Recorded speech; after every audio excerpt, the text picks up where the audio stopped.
Herre president.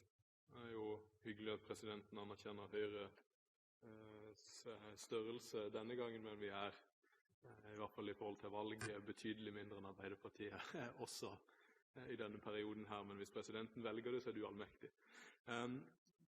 President, la meg begynne med et par overordnede drivkrefter for hele regionen. Det er ingen tvil om at både NATO- og EU-medlemskap har vært ekstremt viktig for den positive utviklingen som hele regionen nå ser, og har sett over lang tid.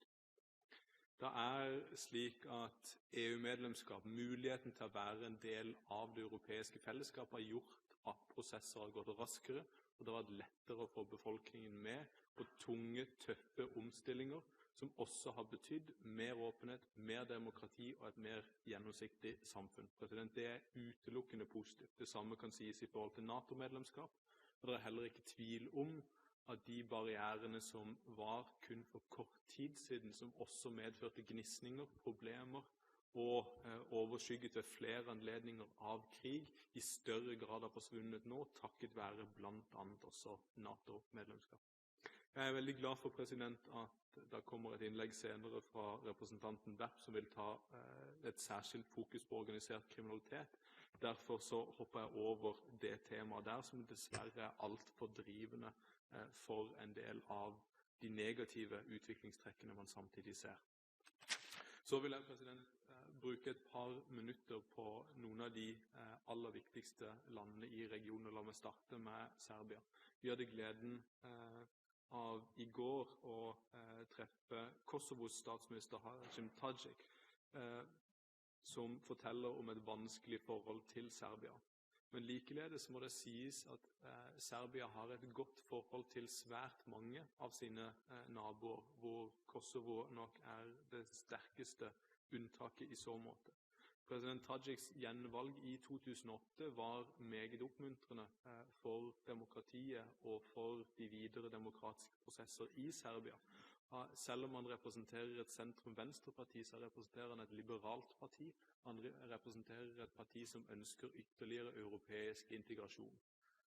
Igjen ser vi at Serbia har kommet svært langt, og en av de store drivkraftene for Serbia har nettopp vært muligheten til å på et fremtidig tidspunkt bli EU-medlem.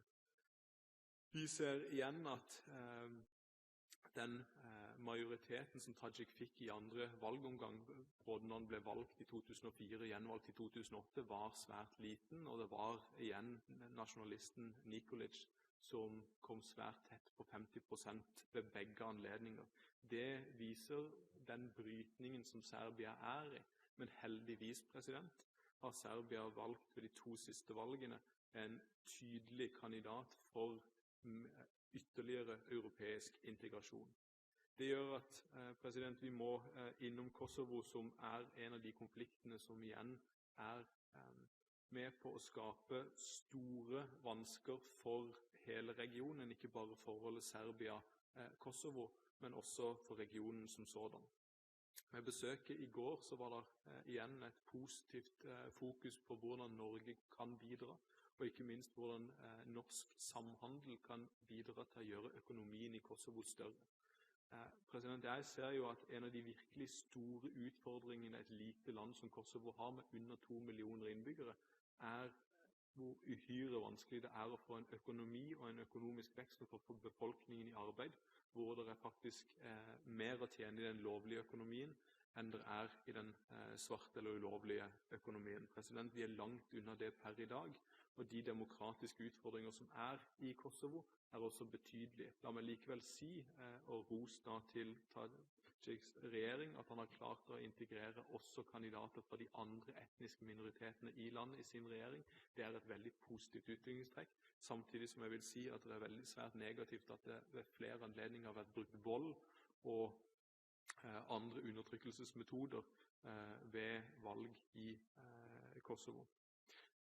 Makedonia igjen, et av de landene som har opplevd store demokratiske fremskritt.